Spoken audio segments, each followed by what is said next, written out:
today in this video we are going to continue our class 6th history NCERT chapter 6 kingdoms, kings and early republic. So if you remember हमारा जो पिछला chapter था वो based था कि books क्यों important है, burial से हमें क्या मिलता है. अब इस चैप्टर में हम फोकस करेंगे कि किंगडम्स किस तरह से बने, किंग्स किस हिसाब से चूज किए जाते थे या फिर ऑटोमेटिकली इमर्ज हुए, वर्णास क्या है, महाजनपद क्या है और महाजनपद का रोल क्या रहा है हमारी हिस्ट्री में. So all these things we will discuss in this video. So let's start it. So our first topic, how some man become rulers. So एक क्वेश्चन वाली बात है कि अभी रिसेंटली इलेक्शन होने वाले हैं ना लोकसभा के, तो उसमें जब इलेक्शन होंगे अभी चांस है कि आप अपना लीडर खुद चूज करेंगे, ये आपके ऊपर डिपेंड करता है. बट पहले ऐसा सिस्टम नहीं था, पहले कुछ अलग सिस्टम था. कैसा था? पहले के टाइम पर जो राजा जितना ज़्यादा, मतलब कोई भी व्यक्ति, राजा नहीं, कोई भी व्यक्ति जितना ज़्यादा सेक्रीफाइस करेगा और जितना ज़्यादा सेक्रीफाइस अरेंज करवाएगा वो बनेगा राजा. अब सेक्रीफाइस से यहाँ मेरा मतलब त्याग करना से नहीं है, यहाँ मेरा मतलब यज्ञ करवाने से. ऐसे जितना बड़ा यज्ञ करवाया जिसने. एक और प्रोसेस थी, वो थी Ashwamedha. Let me write here. I think आपने सुनी होगी क्योंकि रामायण में इसके बारे में बात की गई है. अश्वमेधा, जब भगवान राम ने अश्वमेधा वाली ये जो प्रोसेस है, ये सेक्रीफाइस है, वो कंडक्ट किया था एंड लव कुश ने उनके घोड़े रोक लिए थे. इसमें क्या था? इसमें घोड़ों को दौड़ाया जाता था. ठीक है, जो राजा चाहता है कि भाई उसका किंगडम और बढ़ जाए, वो प्रीस्ट से कहेगा कि भाई हम ऐसा चाहते हैं. प्रीस्ट की प्रेजेंस में और सभी फैमिली मेंबर्स की प्रेजेंस में, सभी लोग प्रेजेंट होंगे वहाँ पे, उनकी प्रेजेंस में घोड़ों को एक निश्चित पॉइंट से, एक पर्टिकुलर पॉइंट से भेजा जाता है यहाँ से और उनको फ्री छोड़ दिया जाता है और उनके पीछे पीछे राजा के जो है आदमी जाते हैं. और अगर वो घोड़े राजा का एक बार किंगडम पास कर गए और दूसरे के किंगडम में चले गए और दूसरे के किंगडम में जाके उस राजा ने उन घोड़ों को रोक लिया, इट मीन्स दैट उसने जो है इस राजा को चैलेंज कर दिया और फिर दोनों के बीच में बैटल होगा और जो जीतेगा उसका जो है राज हो जाएगा. मान लीजिए जिसने सेक्रीफाइस जो है वो अरेंज किया और वो जीत जाता है, इट मीन्स दैट सेकेंड वाला जो किंगडम है वो भी इस राजा का हो जाएगा. और अगर ऐसा नहीं कर पाता है तो ये अपना किंगडम भी खो देगा. सो ये थी अश्वमेधा. इससे पता चलता था कि भाई कौन कितना स्ट्रांग है. अगर वो घोड़े चले जाते हैं दूसरे के किंगडम में और दूसरा नहीं रोकता है, इट मीन्स दैट वो उसकी ऑथोरिटी जो है एक्सेप्ट कर लेता है इस वाले राजा की. ठीक है, सो ये था अश्वमेधा. ये मैं आपको बता रही हूँ आज से 3000 साल पहले की प्रैक्टिस. ये इस तरह से किंग्स जो है वो चूज किए जाते थे. अब इसमें जो फैमिली मेंबर्स है उनका भी रोल रहता था. उनका रोल क्या कि वो सिंपली जो है, जो ग्लोरी है राजा की, वो चैंटेड किया करते थे, मंत्र वगैरह पढ़ते थे, यज्ञ करवाते थे. जो ऑर्डिनरी पीपल हैं, जो वहाँ की जनता है, वो गिफ्ट्स लेके जाती थी राजा के लिए. तो बहुत बड़ा सेलिब्रेशन होता था एक्चुअली. राजा जहाँ पे बैठता था वो थ्रोन बहुत ही अट्रैक्टिव होता था. वो लॉइन की जो स्किन है उससे बना होता था, काफ़ी अच्छा लगता था, बहुत बड़ा होता था. अगर रामायण में ये वाला पार्ट आपने देखा है तो समझ में आ गया होगा. So see the next one, varnas. अब हम यहाँ पे वर्णास में स्पेसिफिकली फोकस करेंगे क्योंकि वर्णा में कंफ्यूजन हो जाती है क्या ये. पहले तो हम ये जानते हैं, नॉर्थ इंडिया में कई सारी बुक्स जो है वो लिखी गई. ठीक है, अब जो बुक्स 2500 ईयर्स के बाद लिखी गई उन बुक्स को जो है लेटर वैदिक बोला गया. सो सबसे पुराना जो वैदिक है वो कौन सा है?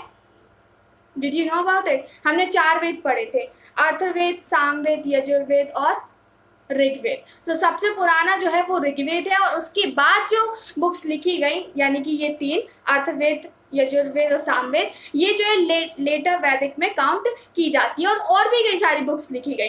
सो प्रीस्टर्स ने क्या किया, इन पूरी सोसाइटी को 4 ग्रुप में डिवाइड कर दिया. अब वो 4 ग्रुप कौन कौन से थे यहाँ पे हम बात करने वाले हैं उनकी. सो 4 ग्रुप में पहले नंबर पे आते थे ब्राह्मण्स. अब इनका काम क्या था? सेक्रीफाइस परफॉर्म करवाना और जो जो वेद है वो पढ़ना और लोगों को पढ़ाना. दूसरी कैटेगरी में आते हैं यहाँ पे क्षत्रिय. क्षत्रिय का काम था कि लोगों को प्रोटेक्ट करना. तीसरे कैटेगरी में यहाँ यानी कि तीसरा जो ग्रुप है वो होने वाला है वैश्यास का। सो जो ट्रेडर्स थे वो इस कैटेगरी में आते थे। और फोर्थ वन है शूद्रास। शूद्रास का काम क्या था? To serve all these group, क्योंकि इनको अनटचेबल्स भी जो है इसी में काउंट किए जाते थे और जो हंटर गैदरर्स है वो भी इसी में आते थे। तो सबसे लो कैटेगरी शूद्रा थी और ये बाकी तीन जो है सही थे। सो इस तरह से प्रीस्टेस ने ऑलरेडी डिवाइडेशन करके रखा था, सोसाइटी का ग्रुप में डिवाइड करके रखा था और उसके हिसाब से काम दिया था। मान लीजिए कोई व्यक्ति है वो ब्राह्मण है, उसकी शादी भी किसी ब्राह्मण से लड़की से हुई, तो फिर उसका जो बेटा होगा या बेटी होगी वो भी ब्राह्मण ही होगा या होगी। सो उनके हिसाब से ये जो डिवाइडेशन है, ये जो ग्रुपिंग है वो बर्थ के बेस्ड पे होती है। ये उन्होंने नहीं की, उनका मानना ये है, भगवान ने ऐसे ही कहा है कि ऐसे ही होगा। ये इस तरह के रिचुअल्स थे वहाँ पे। जनपद की बात करते हैं। जनपद क्या होता है? जनपद मतलब द लैंड वेयर जन सेट इट्स फुट और सेटल डाउन, यानी कि ऐसी जगह, एक ऐसी ज़मीन जहाँ पर लोग ने वहाँ पे रहने लगे हों, सेट डाउन हो गए हों और अपना सेटलमेंट जो है उन्होंने वहाँ पे कर लिया। ये है जनपद। कई सारे जनपद मिले। क्लास 12 की हिस्ट्री में एक जनपद के बारे में बहुत ही अच्छे से दिया है, वो है हस्तिनापुर, जो कि मेरठ के पास मिला था।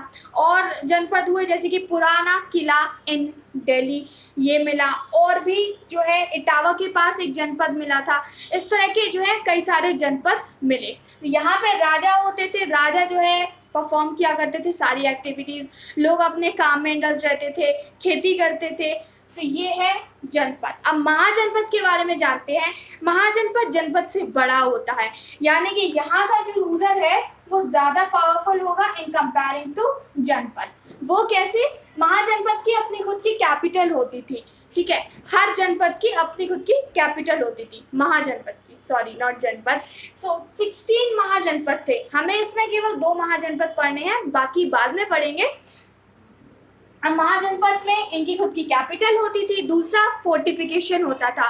फोर्टिफिकेशन यानी कि ये जो किला है ये पूरा मान लीजिए आप किंगडम है, हम यहाँ पे ड्रॉ करते हैं। सो ये पूरा किंगडम है। अब यहाँ पे बाउंड्री उन्होंने ऑलरेडी बना के रखी है। बाउंड्री बहुत बड़ी बड़ी होती थी ताकि कोई बाहर से अटैक ना कर पाए, और अगर करता भी है तो जब तक अंदर वाले सतर्क हो जाएंगे। सो ये बाउंड्री बनाने के लिए, फोर्टिफिकेशन करने में बहुत ज़्यादा पैसा लगता था, साथ ही साथ प्लानिंग भी लगती थी और लेबर फोर्स तो लगेगा ही, जिसमें मैन वुमेन चिल्ड्रन सभी इंक्लूड होते थे और सभी जो है ये फोर्टिफिकेशन करवाते थे। इनको दिन रात काम करना होता था, बहुत मेहनत लगती थी। अब महाजनपद की खुद की आर्मीज होती थी। जनपद में क्या है, उतनी ज़्यादा पावर नहीं है। ये एकदम ऐसा है क्लास का टीचर और प्रिंसिपल के पास कितनी सारी पावर्स होती हैं, ठीक है। और जो मॉनिटर है उसके, सॉरी मॉनिटर नहीं, टीचर के पास लिमिटेड पावर होती है। टीचर के पास पावर होती है कि वो आपकी क्लास को कंट्रोल कर सकता है, लेकिन प्रिंसिपल के पास पावर होती है कि वो सारे स्कूल को कंट्रोल कर सकता है। अब प्रिंसिपल को भी पैसे चाहिए होते हैं स्कूल को रेगुलेट करने के लिए, उसी तरीके से जो महाजनपद है इनके रूलर्स को भी पैसे चाहिए होते थे रेगुलेट करने के लिए। सोल्जर्स को जो है इनको फीस देनी है तो वो भी देखना होता था ना, तो उसके लिए वो टैक्स लेते थे। अब महाजनपद में जो है यहाँ पे बाकी सारी चीज़ें जैसे कि माइंस वगैरह हुई वो भी मिली ताकि टूल्स बन सकते थे। हम टैक्स की बात करते हैं, जो मैंने अभी टॉपिक डिस्कस किया वो एक्चुअली इसका है, सो बाद में डिस्कस करेंगे। टैक्सेस किस तरह से लेते थे? जैसा कि मैंने कहा, रेगुलेट करने के लिए, लोगों को सुविधा देने के लिए इनको फंड चाहिए होता, पैसा चाहिए होता था, और ये जो पैसा है वो लोगों से ही लेते थे। पहला किस तरह से टैक्स लेते थे? फार्मर्स से, ठीक है। पहला तो हो गया फार्मर्स जो भी प्रोड्यूस करेंगे उसका 1/6 इनको राजा को देना होता था, यानी कि जिस तरह की भी फसल इन्होंने उगाई तो उसका 1/6 राजा को देना है।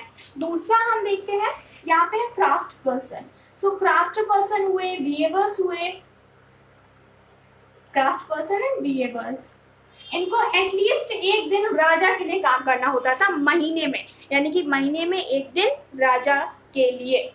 थर्ड इज यहाँ पे देखते हैं हंटर एंड गैदरर्स। अब हंटर एंड गैदरर्स क्या दे सकते हैं? फॉरेस्ट प्रोडक्ट दे सकते हैं। अगर हंटर्स ने कुछ जो है किसी भी एनिमल को मारा तो वो जो है राजा को देगा। गैदरर्स क्या करेंगे, जो भी फॉरेस्ट प्रोडक्ट है वो देंगे। तो इस तरह से टैक्स लिया जाता था। Next one is changes in agriculture. Changes agriculture में किस तरह से आए वो हम देखते हैं। दो तरह से आए। पहला जो है चेंज आया वो आया प्लाउशेयर, iron plowshare. Okay, so iron plowshare, and second is paddy transplantation. Plantation.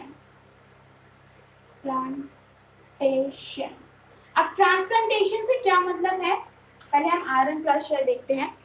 Harappan civilisation में जो प्लाउ होती थी वो किस तरह से होती थी, वुडन थी वो, यानी कि लकड़ी की जो है हल होती थी, बट यहाँ पे आयरन की थी। तो जो लैंड है उसको अच्छे से ऊपर नीचे किया जा सकता था, यानी कि जो लैंड पे सॉइल है उसको ऊपर नीचे अच्छे से किया जा सकता था खेती करने से पहले। पैडी ट्रांसप्लांटेशन से मतलब है जब हम ट्रांसप्लांटेशन की बात करें, यानी कि एक चीज जो ऑलरेडी एक जगह पे थी उसको वहां से हटा करके दूसरी जगह लगा दिया गया है। एक सिंपल मेथड खेती करने का वो ये है, पहले तो अच्छे से खेती को, पूरे लैंड को सींचा गया, उसके बाद वहां पे बीज डाल दिए गए। मुझे गेहूं की फसल उगानी है, मैंने सारी फील्ड में जो है गेहूं के बीज डाल दिए। ये तो हो गया एक तरीका, बट यहाँ पे दूसरा तरीका अपनाया गया, वो था पैडी ट्रांसप्लांटेशन। उसमें जो है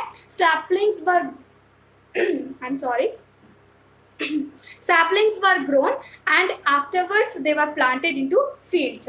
सैपलिंग से हमारा मतलब है छोटे छोटे पौधे। छोटे छोटे पौधों को पहले उगाया गया, फिर उनको उस जगह से निकाल कर फील्ड में लगा दिया गया। तो ये था पैडी ट्रांसप्लांटेशन। इन दोनों ही चीज़ों से जो एग्रीकल्चर है वो काफ़ी ज़्यादा इम्प्रूव हुई, प्रोडक्शन इंक्रीज हो गया। लोगों ने जो है अलग अलग तरह की खेती की, वीट, बार्ले, सीसम, लेंटिल, पीस। अभी तक हमने केवल इन्हीं के बारे में डिस्कस किया फ्रॉम चैप्टर 1 to 6। ये रट लेना। A closer look Magadh. Now let's talk about Magadh which is महाजनपद। महाजनपद वैसे तो 16 है, लेकिन हम यहाँ पे केवल 2 देखेंगे। So let me erase it. Okay, so महाजनपद Magadh, here we are talking about। महाजनपद की अपनी कैपिटल होती थी। मगध की जो कैपिटल थी वो थी राजगृह। आज इसको जो है राजगीर के नाम से जानते हैं प्रेजेंट टाइम पे। फिर बाद में शिफ्ट हो गई थी पाटलिपुत्र। पाटलिपुत्र का जो प्रेजेंट नेम है वो है पटना।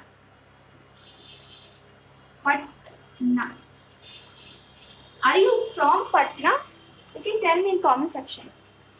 So पाटलिपुत्र, पटना, राजगृह जो है राजगीर आज के नाम से जानते हैं।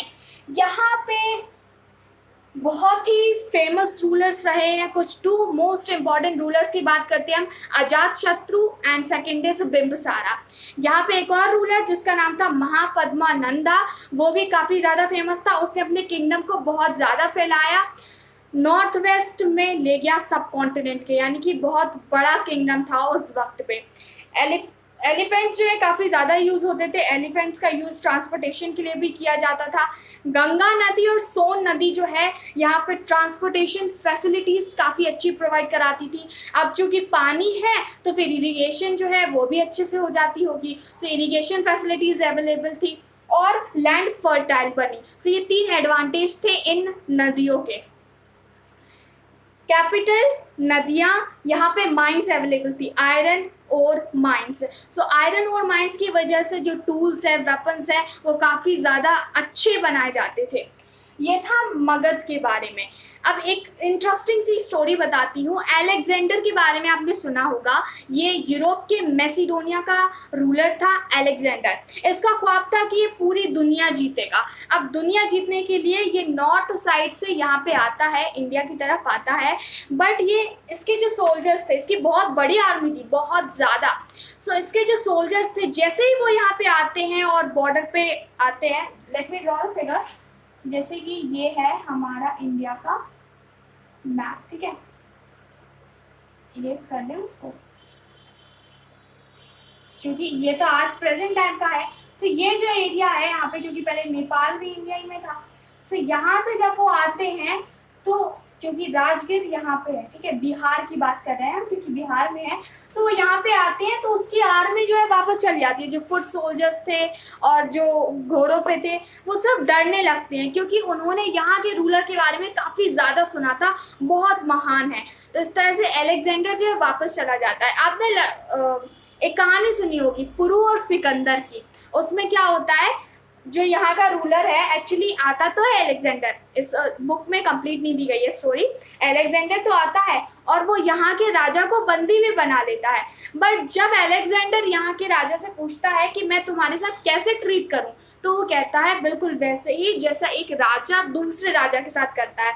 इट मीन्स दैट यहाँ का जो मगध का राजा था वो हार गया था, बट स्टिल उसमें इतना ज़्यादा कॉन्फिडेंस था कि वो बिल्कुल अपनी विल पावर के साथ कहता है कि भाई वैसे ही करना चाहिए जैसा दूसरे राजा के साथ किया जाता है।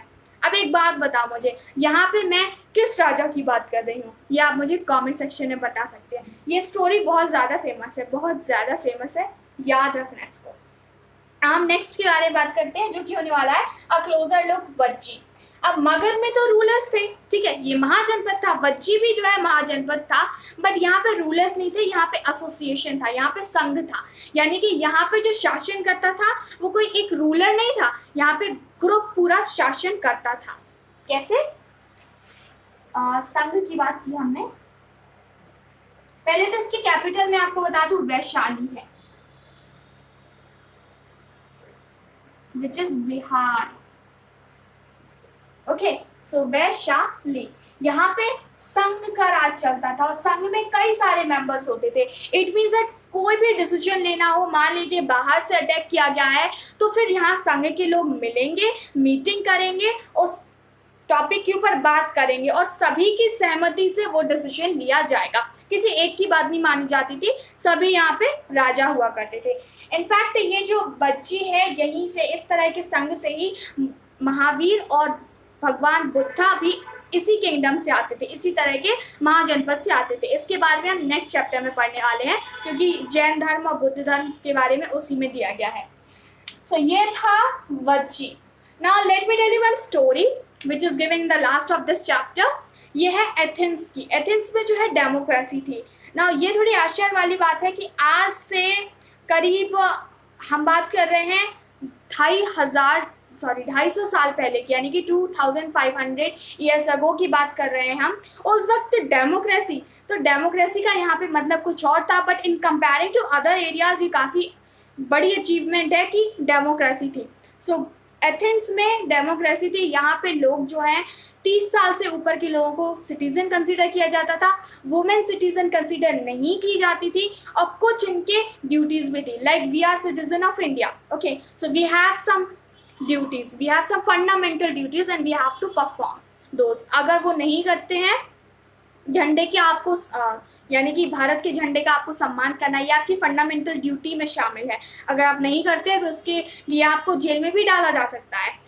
इसी तरीके से इनकी भी जो है कुछ ड्यूटीज़ थी, जैसे कि अगर मान लीजिए बाहर से हमला होता है तो फिर इनको आर्मी में अपनी सर्विस देनी होगी, इनको लड़ने के लिए जाना होगा। अब मैं एथेंस की बात करें, यहाँ पे किसी का टॉपिक की बात नहीं कर रही हूँ। सो ये जो है बेसिकली बताया गया है चैप्टर में। So I think we have discussed all these topics. If you have doubt, you can ask me in the comment section. Let's see the recap of this chapter. Recap. How some man become rulers. इसमें अश्वमेधा वाली process है वो काफ़ी ज़्यादा important है।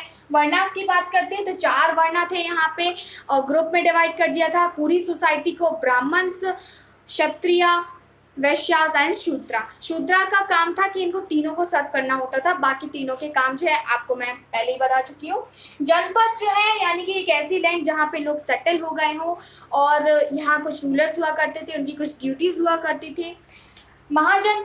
महाजनपद की बात करेंगे तो ये जनपद से बड़े होते थे। यहाँ पे जो रूलर थे उनके अंडर में बहुत सारे किंगडम्स आते थे। ये इनकी खुद की आर्मी होती थी, बहुत स्ट्रॉन्ग आर्मी होती थी और फोर्टिफिकेशन काफ़ी ज़्यादा अच्छा होता था। 2 इम्पॉर्टेंट महाजनपद की बात करते हैं हम तो है मगध। मगध में इम्पॉर्टेंट है जिसकी जो राजधानी है वो है राजगीर, ठीक है, बाद में पाटलिपुत्र हो गई थी। वज्जी की राजधानी है वैशाली, जिसको आज हम बिहार के नाम से जानते हैं। टैक्सेस किस तरह से लिए जाते थे, आर्मीज को मेंटेन करने के लिए, उनको पैसे देने के लिए भाई टैक्स तो लिया जाना चाहिए ना। सो टैक्स लिया जाता था, फार्मर से लिया जाता था, क्राफ्ट पर्सन से लिया जाता था, पैसों में नहीं लिया जाता था, ये इनडायरेक्टली लिया जाता था। जैसे कि जो प्रोड्यूस कर रहा है उसका कुछ हिस्सा राजा को देना होता था, या फिर कोई सर्विस प्रोवाइड कराता है किसी को, पॉटरी बनाता है तो फिर वो देना होता था। Changes in agriculture, ploughshare and paddy transplantation, इससे जो है प्रोडक्शन इंक्रीज हुआ एग्रीकल्चर में। ये सारे टॉपिक जो है हमने डिस्कस किए। जनपद में याद रखना कौन से इंपॉर्टेंट जनपद है, लाइक हस्तिनापुर जो कि मेरठ के पास मिला था, पुराना किला इन दिल्ली, एंड इटावा के पास एक और जनपद था। We have finished this chapter. You can like this video, share this video, because I have performed my duty. I have taught all these things, and don't forget to subscribe Studyship with Kriti for more such kind of videos. Thanks for watching my video. We'll meet soon in our next video.